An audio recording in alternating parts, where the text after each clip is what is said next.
Ndarinfo.com, le portail de Saint-Louis.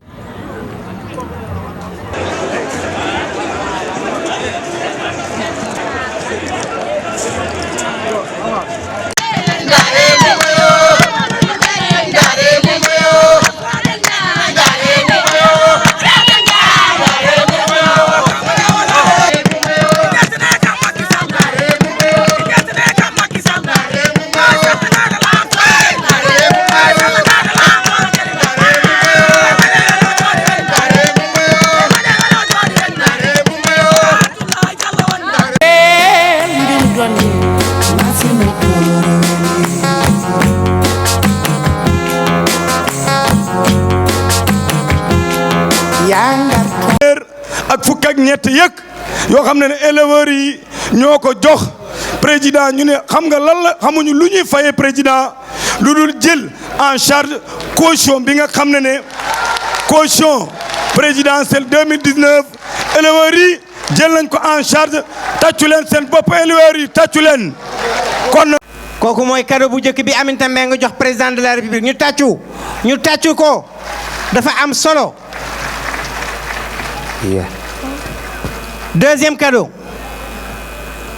Deuxième cadeau na ñëw na yéeg taxawal am na beneen fee Allah Aminata Mbengue ko jox troisième cadeau baa ngi nii di yéeg troisième cadeau baa ngi nii di yéeg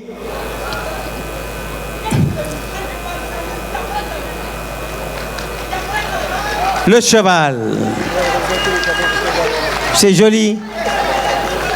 wàcce ko tuuti wan ka wàcce tuuti pour ñu mën leen jël les caméras voilà c'est bien merci alors léegi nag gaaña bañoon daaw fu nu bokkee nangu ren seeni pexe jubul góor Marème Faye bul tiit góoru Marème Faye bul jaaxle sego ne farañ ñi xool bay yango ñu ni gaynde di ñëw daga xool leen si gaay yoon bu nu àndeek Macky Sall li mu def masu fi am yaanaatal Sénégal boole xooy yëpp de benn nga sigal Sénégal fayal manu la tere takk sut leen ca kaw lala Yàlla may Sall gërëme ndey ja bañ du ka dinde far Cheikh Diop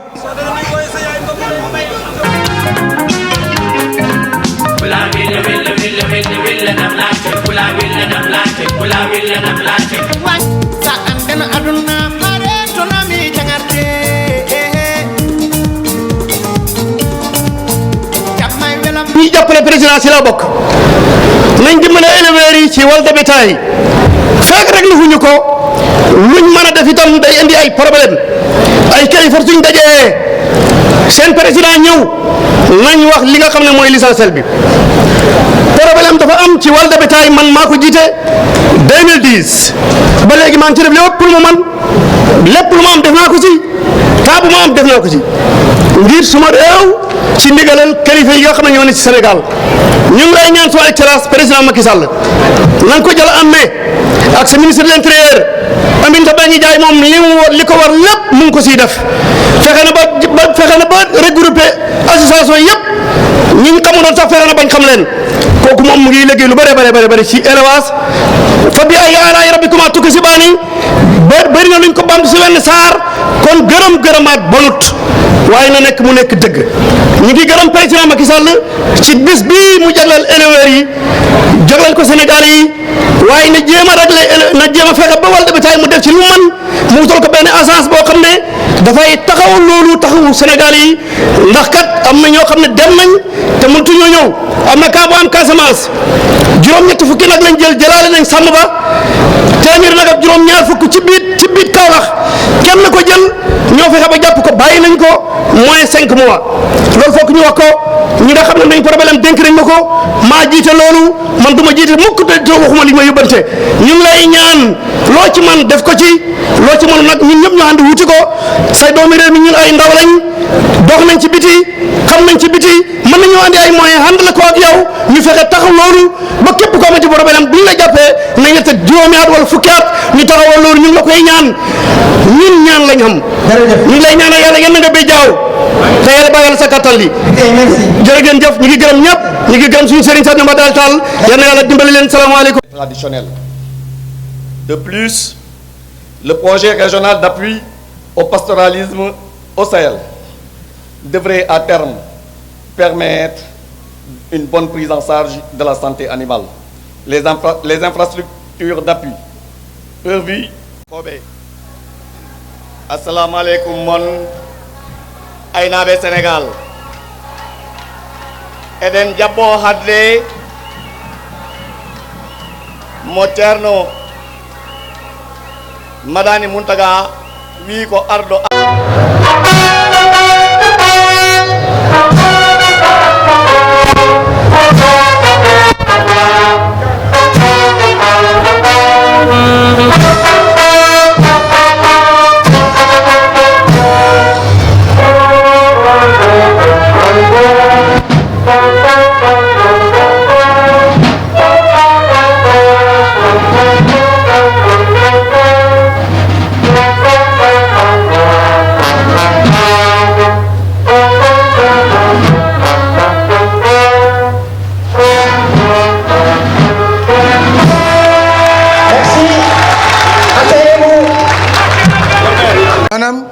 dañ ko def délit bu grave boo xam ne crime sax lañ ko def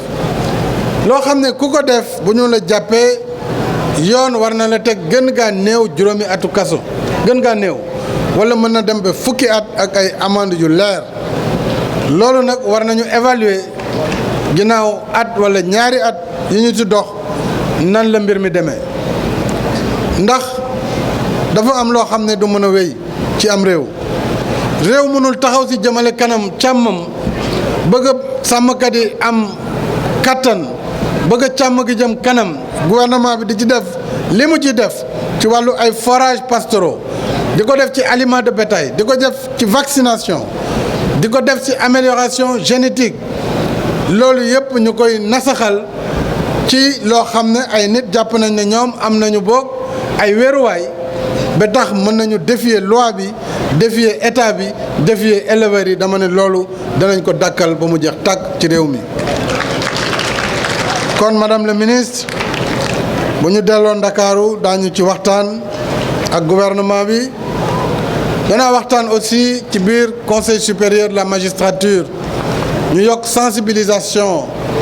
waxtaan ak conseil national de la sécurité bi nga xam ne ñoo yor sécurité intérieure muy gendarmerie muy police ñu renforcer la répression contre le vol de bétail loolu daañu ci taxaw bu baax a baax li ci des nag dégg naa ñi nga xam ni perte nañu wala boog ñàkk nañu seeni alal ci càccum jur gi bu ñu ko xamee daañu étudier toujours dans le cadre jàppale bi ñu defal élevage nan lañ leen di dimbalee ñoom itam ngir ñu mën a am tuuti maanaam tuuti secours li ma bëggoon wax nag mooy journée bi li tax mu am solo mooy at mu ñu ñëwee daañu évaluer li nga xam ni moom la ñu def ci fukki weer ak ñaar yi weesu dëgmal nag at mi ñëw xam ngeen ne moyens yi ñu jox ministère de l'élevage yokk nañ ko ci wàllu personnel ci wàllu moyen logistique mais aussi ci wàllu budget bi nag du doy waaye daañu xool conseil interministériel ci lu dul yàgg lii ngeen wax ci wàllu seeni bor ñu xool yan saafara lañ ci mën a indi waaye nag xam ngeen ne man du ma leen jàppale si ne ku leb doo fay parce que loolu day yàq liggéey te éleveurs yi ku ne xam na ngor gi ñu àndal loo leen defal ñu doylu ko waaye daañu xool aussi bor boobu nuñ koy wàññee wala nuñ koy fexee ba en tout cas ñu taxawu leen feneen foo xam ni waroon ngeen fa génnee xaalis ngir ngeen bañ a am coono yu metti ndax dañu toll ci phase de développement de l'agriculture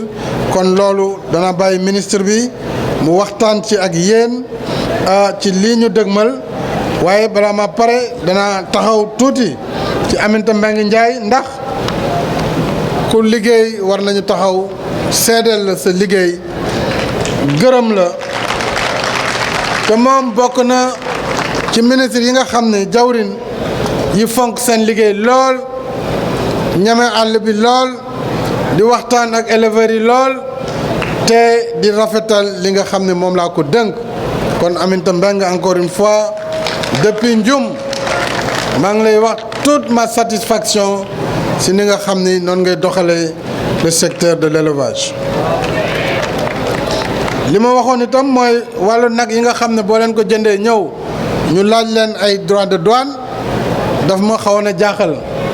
loolu donc nee naa nañu wuti xaalis feneen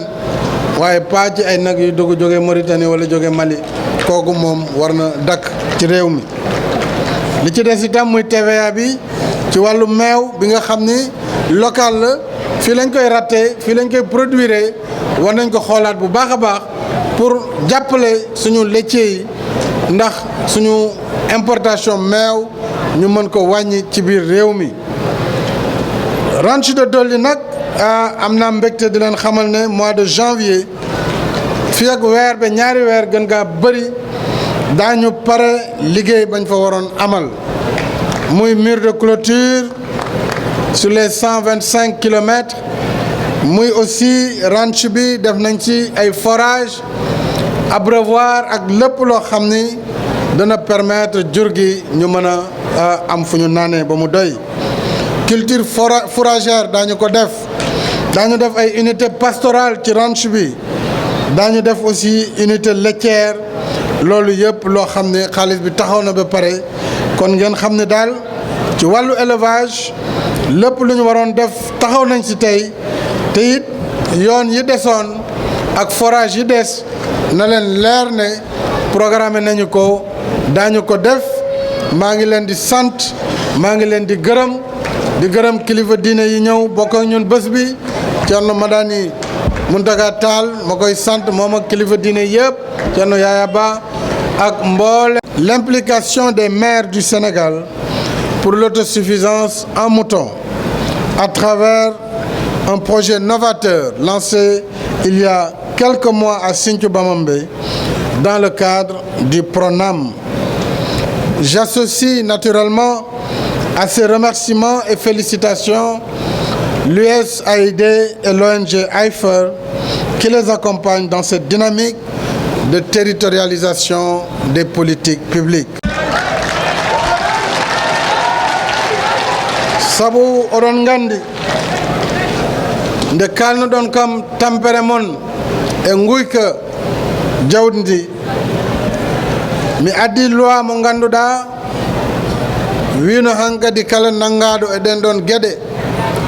ma lawol fawa e dow jungo ma ko ɓuri famdude ko mbawɗa joɗade e nder kaso ko duuɓi 5 walla duuɓi 10 joni noon honorable qu'ils ont fait en se donnant les moyens individuellement de mettre en place un cheptel constitué de 613 bovins destinés, disent-ils, à financer la caution pour la candidature du président en 2019. Je ne trouve pas les mots qu'il faut pour exprimer ma gratitude par la valeur de ce geste et par son symbolisme à travers les initiateurs. Je voudrais nommer l'honorable député Aliou Dembourou Lella Sow, à travers tous ses compagnons dans cette généreuse action et à travers leur porte-voix, le ministre Abdoulaye Daouda Diallo, ainsi que tous les donateurs seront nombreux à citer, et je ne voudrais pas oublier de citer certains. Je voudrais vous dire toute ma gratitude et vous rassurer, Inch'Allah, que ce symbole que vous m'avez donné avec le bâton de l'éleveur, j'allais dire le bâton du Djarga et du Ardo, cela symbolise la position du leader et la position du numéro 1. Donc on peut avoir espoir quant à la finalité de votre geste. Soyez-en remerciés, Mami Artohen Johnny et Poular Sall Diaby. Mesdames et messieurs, comme vous le savez, j'ai institué cette journée, une journée de partage et d'échange pour procéder de façon régulière et dans une démarche participative à l'évaluation de la politique de l'élevage, dont les résultats ont un impact direct et immédiat sur le vécu de nos braves concitoyens. Je suis d'autant plus conforté dans cette option que les acteurs et professionnels de l'élevage œuvrent sans relâche, avec abnégation, à la modernisation du secteur. C'est donc le lieu de vous rendre un hommage appuyé et de saluer votre leadership et votre dynamisme fondé sur le culte du travail, le sens de l'initiative et de la créativité. Le thème retenu pour cette troisième édition, enjeux et défis d'un financement optimal pour l'émergence du sous-secteur de l'élevage et d'une actualité brûlante. En effet, au regard des mutations et des enjeux, il est impératif d'améliorer les performances de l'élevage, notamment les mécanismes de financement, afin de renforcer la compétitivité de ce sous-secteur. Faudrait-il le rappeler, cette activité qui occupe le tiers des ménages sénégalais, le tiers, contribue de façon significative à la croissance économique, à la sécurité alimentaire et à la création d'emplois, renforçant ainsi la résilience des acteurs face aux différents aléas. Je voudrais rappeler que sur la période 2010-2014, le poids de l'élevage à la valeur ajoutée courante du secteur primaire a été estimé en moyenne à 28,5%. Cette contribution devrait connaître une hausse régulière eu égard au fort potentiel productif du secteur de l'élevage, mais surtout eu égard à l'augmentation progressive des dotations budgétaires allouées qui sont passées de 9,5 milliards en 2012 à 14,9 milliards en 2016 et en 2017, j'ai décidé de porter cet investissement à 22,304 milliards de francs CFA. Dans ce sillage, j'ai pris d'importantes mesures d'amélioration du dispositif d'encadrement et de financement à travers, entre autres, la création du Fonds de garantie des investissements prioritaires, le FONGIP, et du Fonds souverain d'investissement stratégique FONSIS pour répondre à la demande de financement et inciter une plus forte implication des banques et des systèmes financiers décentralisés. La mise en place consacrée au financement de l'élevage. Dans ce cadre, Madame le ministre a déjà reçu instruction de voir avec le Premier ministre, le ministre de l'économie et des finances et du plan, dans quelle mesure la question de la... Darinfo.com, l'information en temps réel.